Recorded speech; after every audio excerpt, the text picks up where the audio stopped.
In 2024, the Korean drama with the most kissing scenes, Queen of Tears, features the story of Hyun-woo, who owns 35 cows, marrying Hae-in, the third-generation heiress of a retail conglomerate, dubbed the Retail Queen.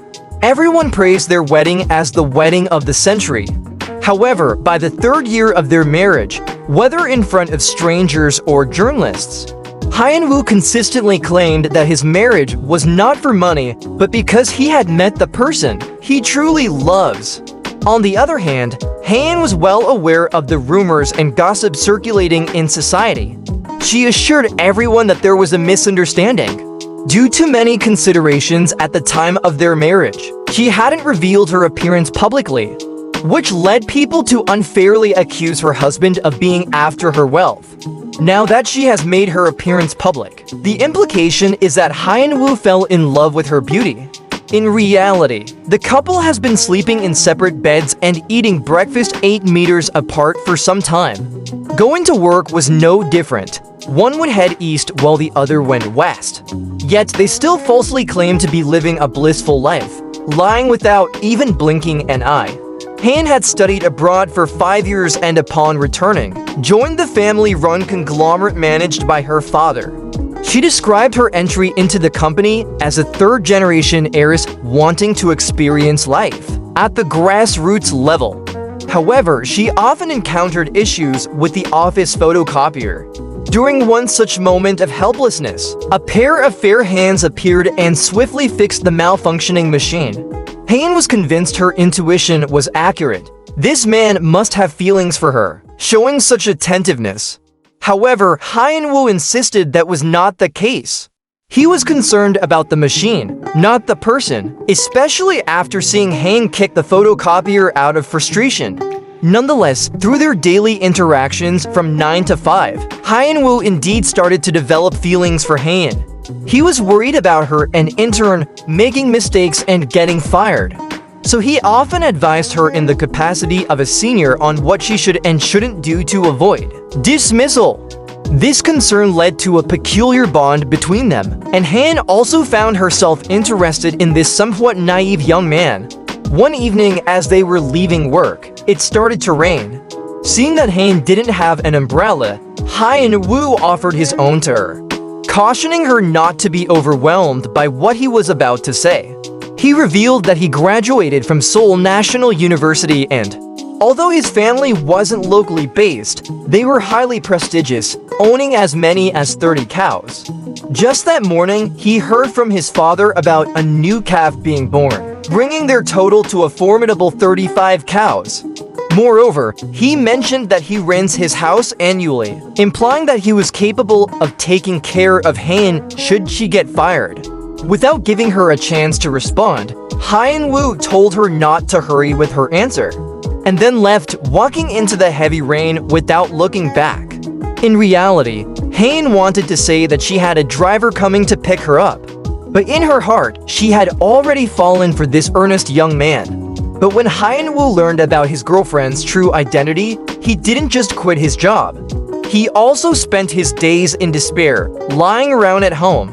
In response, the third-generation heiress took a direct approach. She piloted a helicopter herself to Hyun-woo's family home.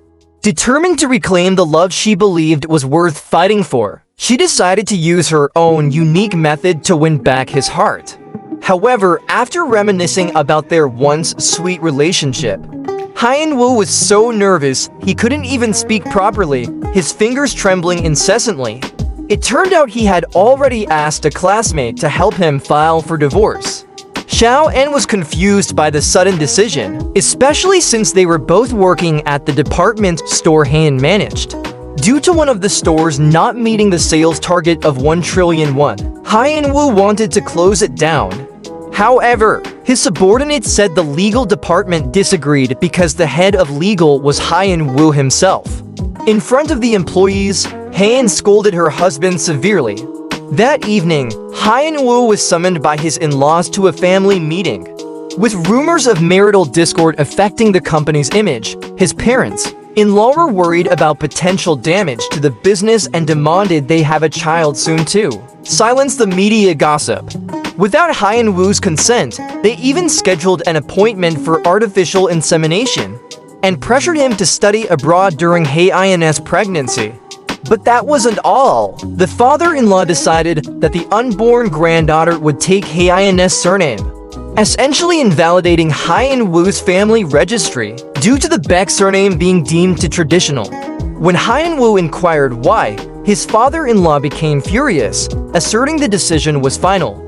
Yet, when Hyun-woo's brother-in-law asked if his child could take his wife's surname, the father-in-law's attitude changed completely. Feeling deeply wronged and unable to swallow his pride, Hyun-woo turned to see his wife Hae-in, who had been silently drinking tea throughout the entire meeting without saying a word. He felt aggrieved and wanted to have a serious talk. This time, Hyun-woo was deeply hurt and decided to leave the Hong family behind. He lamented to a friend about his regret in marrying Hae-in, expressing that he was so regretful he didn't even want to go back home. He couldn't understand why he, who was born so lovable, had to suffer like this. As he spoke, he suddenly burst into tears. Moreover, every time he counted leaves to decide whether or not to get a divorce, the outcome was always not to divorce. No matter how many times he counted, he got the same answer. This made Hyun-woo even more heartbroken, feeling as though no one in the world was on his side. Not even a single leaf supported him.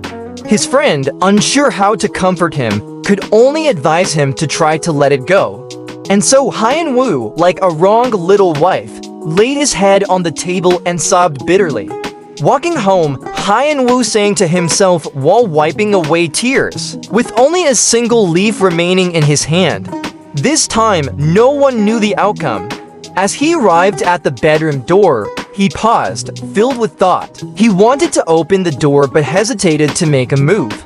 Inside, Hae-in also wanted to welcome her husband home but couldn't bring herself to lower her pride. In the end, both abandoned their intentions, neither choosing to be the bigger person.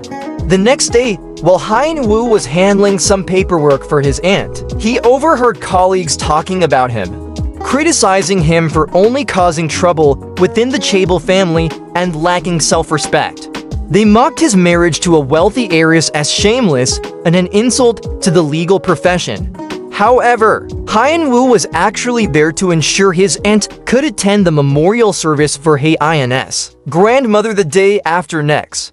His aunt, who had been divorced 3 times, had ruined the reputations of her former in-laws. Confused, Hyun-woo wondered why people who didn't want to live together didn't just get divorced. His aunt told him that divorce was a cruel affair, with no such thing as a good breakup. It would be cleaner if one of them just died. She didn't believe that marriage necessarily led to a lack of affection. Instead, she thought that divorce was the real problem. 2 days later, the memorial service for the matriarch of the Hong family, which is the grandmother's wife, commenced. Interestingly, all the preparations were made by the son-in-law of the Hong family, with the only brother-in-law not participating at all, seemingly untouched by the chores and responsibilities. The setup was chaotic, with people struggling to organize the service correctly, leading to a lot of murmuring and complaints among the family members, although no one dared to voice their anger openly.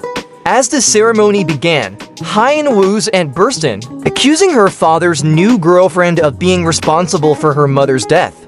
She publicly berated the second aunt in front of everyone. On the other side, Hong's second son, who had a strained relationship with his father, stood outside the house, choosing such a manner to pay respects to his mother.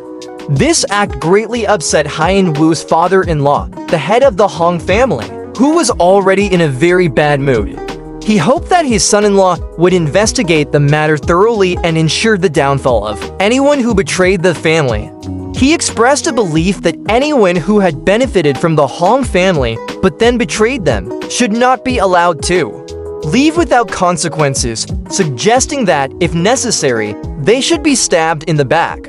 This statement profoundly scared Hyun-woo. He didn't want to end up being targeted for betrayal after the divorce, at least for now. He felt he needed to be cautious. So, when leaving, he walked backwards, not daring to turn his back on his father-in-law until he was out of sight and out of the office. The scene shifts to Hyun-woo consulting with a psychologist, expressing that he's lost all appetite and is struggling to breathe. His most desired action is to get a divorce. Additionally, Hyun-woo shares the complexity of his family and work dynamics, explaining that his wife is his boss, her father, his father-in-law, is his superior, and above him is the grandfather-in-law. Now, just seeing these individuals' names pop up on his phone sends his heart racing and his hands shaking uncontrollably, unsure of what they might ask him to do. Hyun-woo is particularly distressed by his wife's indifference despite how her family treats him. She seems oblivious.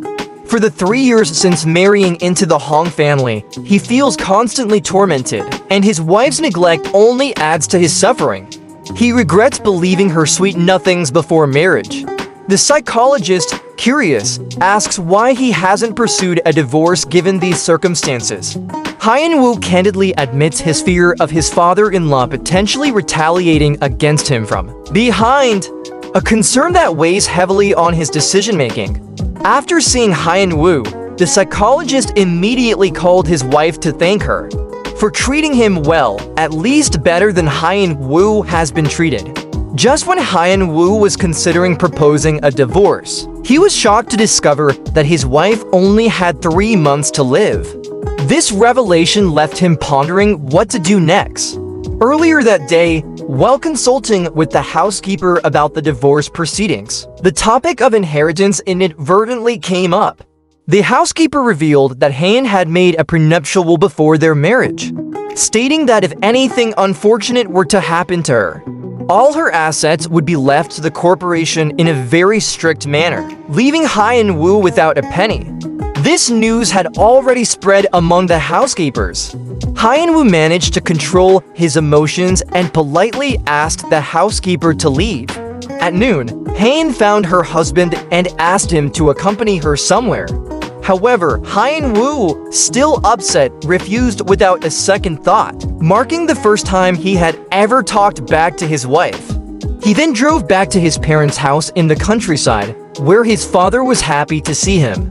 Forgetting his own fatigue, and his mother had prepared a delicious meal. They didn't ask many questions, just watched their son eat hungrily. Perhaps the only ones who didn't care about his success, but just worried about whether he was tired or well-fed.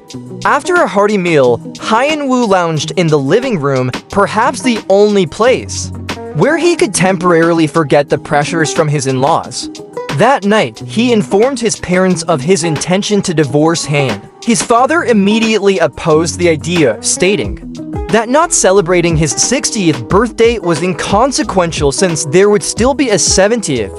Hyun-woo confessed that he was unhappy and felt extremely tired in his marriage, understanding his parents' point but explaining that his decision to divorce was well considered, hoping for their understanding.